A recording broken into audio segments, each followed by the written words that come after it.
What does a baby perceive? It gazes upon a world unconditioned and naked, unblinkered by learned judgment and cultural bias. A baby watches with an impartial detachment, for it has not learned what to judge and what is worth attending to. Its watchful gaze moves with a curious spontaneity, shifting from novelty to novelty. This, now this. A baby has this inexhaustible curiosity for a world that appears as an endless stream of change. Now, the perception of a baby and the world that they represent embodies the essence of shoshin, a term we find from Zen Buddhism, and this translates roughly to beginner's mind in English.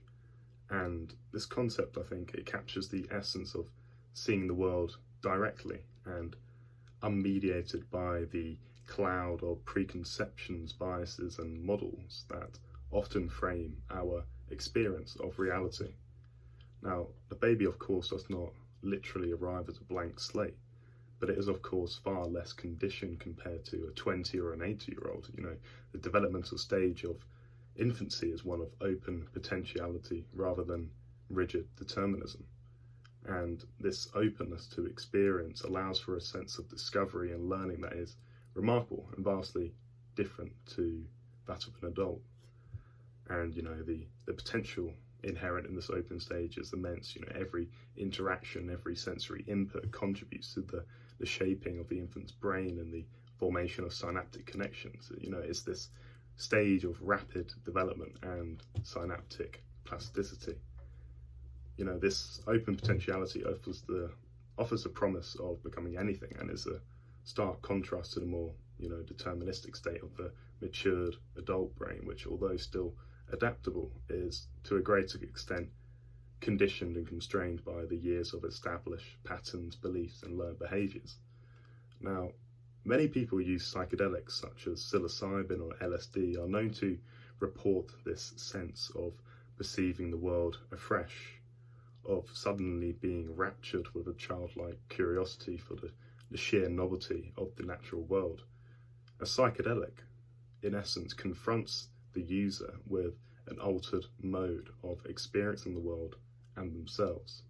This altered mode can seem exceptional to the user, as though infused with a deep sense of profundity. And perhaps we might say that what psychedelics do is perform a amplification of consciousness. Yet these experiences, this amplification, they're often regarded as ineffable. That is, they transcend our linguistic and conceptual faculties. And this I believe to be a central aspect of the psychedelic experience, and it's where we also find a fascinating connection with certain Eastern philosophical schools, which, not to overly generalize Eastern philosophy, I would say we find in certain schools a general emphasis upon the significance of the non-conceptual, or perhaps the inherent limitations of our conceptual modes of thinking. A famous line from the Tao Te Ching, a central text in Taoist thought, is that the Tao that can be named is not the eternal Tao.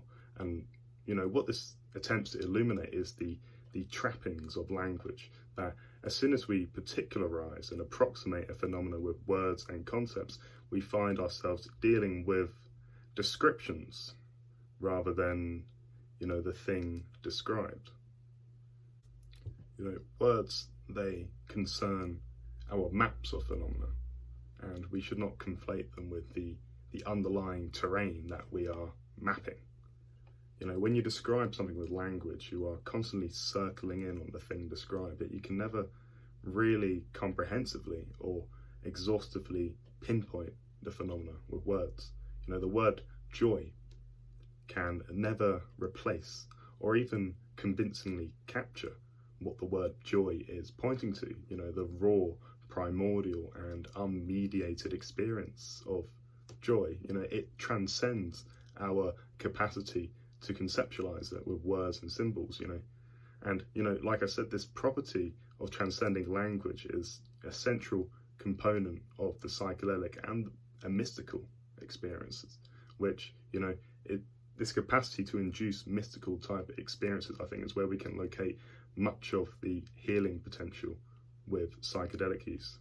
Now, mystical experiences, they can be elicited with meditative practice, musical drumming, psychedelic use, or they can even occur spontaneously in certain individuals. And, as the word suggests, these experiences all carry some kind of encounter with the mystery, as I'm calling it. And, perhaps we can draw an equivalence here with a notion of the mystery with other sort of notions, such as the Tao, cosmic consciousness, God, or, in other words, the naturally spontaneous flux of whatever this thing, this process that we call nature or existence is, having the essence of ineffability means that, any word or concept that we use to try and describe this must be immediately cancelled out, since, they're not the thing in itself. The words that we're using to talk about it, they are pointers that invite one to really go beyond the pointers, So it's really with a kind of self-consciousness that I go about talking about these things, with the understanding that, this phenomena is not something you could ever exhaustively talk about. So what is it to confront the mystery, as I'm calling it? And why can this experience be induced with psychedelic use? As I said, one way of conceiving what a psychedelic does is that they amplify consciousness, and they can induce very reliably perceptual novelty, contents of consciousness that were simply unimaginable prior. And novelty naturally attracts attention. And, there's a deep evolutionary logic to this. In order to survive and reproduce, one must be, attuned to new and potentially dangerous changes in the environment. And, we can also understand attention as one of the most primary modes by which we engage with reality. Now, the novelty that a psychedelic experience induces is holistic. It causes a multi-sensory alteration to one's consciousness. And, this is significant because it causes an attentional shift almost to a more meta level. One starts paying attention to their mode of experiencing the world rather than being swept up in the conditioned frameworks that we dress up experience with. To put it another way, imagine that you have experienced life looking through a particular set of spectacles your entire life, and being so hypnotized into this way of seeing the world, you forget that you are always wearing these spectacles. Now, with a psychedelic, the lens of those spectacles have been radically transformed, altering the world that you perceive when looking through them. And this radical alteration, it causes this sort of collision with the present moment, which is, awe-inspiring and, utterly unprecedented, for those who are uninitiated. And, for some, this transformation may cue a certain shift away from merely looking through the glasses to now looking at the glasses, like how you would when you're rubbing a smudge or something off the lens. Attention, rather than being swept up and feeling separate to the contents of experience, which is often, I guess, our habitual mode of engagement with the world. We feel like we are a subject having an experience rather than being the experience, or, we say we are having an experience rather than we say we are the experience, And I guess sort of, psychedelics, this radical shift to your contents of consciousness can undermine this sense of separation, and it can foster this sort of change that can enable you to sort of relax and begin to just be experience, and so you're sort of sinking into the deep flow of the trip. And, this notion of just being experienced is, it's the essence of a unity experience of being at one with the world. And, it comes from the dissolution of the subject and the object, which, can be directly realized with a psychedelic trip. And, this is the sort of ego dissolution phenomenon, as it's commonly called. But it can also more gradually sort of be attained with a meditative practice. Now, this blending of the subject and the object arrives when one expands their sense of identity beyond the self-referential, egoic thinking mind.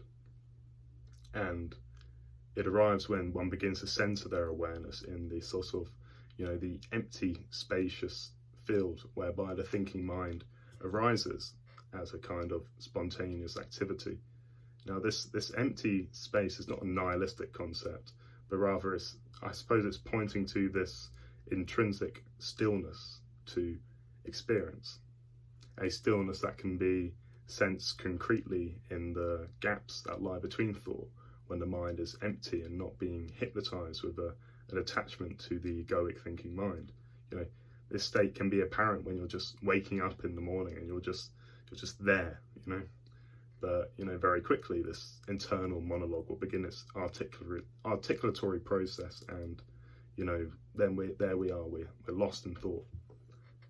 But if you step back and you watch the thoughts, they all have a beginning, a middle, and an end. That is, they're all transient, impermanent, and arising spontaneously in awareness. Yet, despite this, you fundamentally, the empty space, that doesn't disappear or cease to exist when there is a silence. Rather, what remains, I guess, is this kind of pure and empty awareness. And this emptiness can perhaps be felt as a very raw and primordial state of being. And, in principle, we are all it, the original mind is the Buddha mind, as it's often said, and the spiritual path is paradoxically a non-path. It's simply that, this insight can be concealed in the way that a cloud may conceal a radiant sky.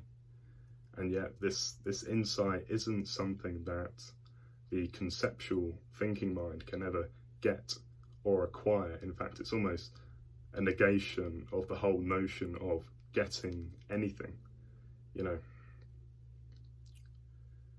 And perhaps we can frame this insight as the following: that one is the mystery and always was the mystery. And this mystery we can understand as unfolding right here, right now, as the spontaneously creative and flowing nature of this, and yet, this is just a word, it's just a pointer, it invites you to go beyond and think about, well, what is the non-conceptual thing that the word this is pointing to? And we know this by being it. It's a process that is unreflective and non-conceptual, which is why I began our discussion by talking about the perception of a baby and the idea of shoshin we find from Zen Buddhism. Psychedelics, perhaps through accelerating the novelty generation of experience, can sort of mimic the world that a baby perceives, both the states of perceiving the world that has reduced priors, as they're called, allowing for more degrees of freedom, and, weakening the weight of history and habit, which allows for, I suppose, direct and unmediated perception into the nature of things. And reflecting on this concrete mode of perception demonstrates that, I suppose, the next thing that one perceives is fundamentally novel and spontaneous. This novelty is extremely explicit in the depths of a psychedelic trip, when one's visual field is engulfed in hyperbolic fractal geometries. Yet in our conventional reality, the novelty is so subtle that it is often overlooked, for we navigate the world hypnotized by our models and frameworks, which ossify us into particular patterns of being, making us a prisoner to sameness. Habits, they reduce complexity and they automate our engagement with the world. They're useful, pragmatic, and necessary, yet they're often at the root of our most self-destructive behaviours. Psychedelics then, as these extremely potent neuroplastogens, they facilitate the deconditioning of these habitual modes. And through this deconditioning of our habitual patterns of mind, there becomes accessible a way of relating to the world that is prior to any conceptual framework. And this way of relating has an essence of natural spontaneity and a deeply non-propositional sense of knowing.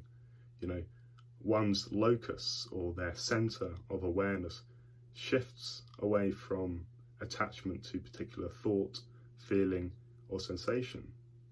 It shifts its center to the deep space in which these particular things arise. And that deep space and its spontaneous activity, that, may I remind you, is the mystery. It's unfolding now with the next thought that punctuates your consciousness. You do not know where it comes from precisely. It just appears with a beginning, a middle, and an end. And noticing this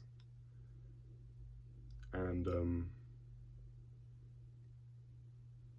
noticing this has the potential to radically alter your sense of self and the way you integrate with the reality. And I think I'll leave that at that. I hope that you've got something from that, enjoyed it. Well, goodbye.